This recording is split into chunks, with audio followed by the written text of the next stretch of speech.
ঢ্যাঁড়সের কিন্তু অনেক রকম রেসিপি তৈরি করা যায়, তার মধ্যে এটি একটি অন্যতম, যেটা ভাত, রুটি, পরোটা সব কিছুর সঙ্গে কিন্তু অনায়াসে খাওয়া যায় এবং হাতে গোনা কয়েক মিনিট মাত্র সময় লাগে এটা বানাতে।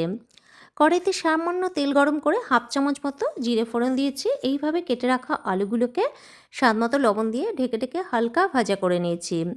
একটা মাঝের মাপের পেঁয়াজ কুচি, কয়েকটা চেরা কাঁচা লঙ্কা দিয়েছে, এটাকেও হালকা ভেজে নেব।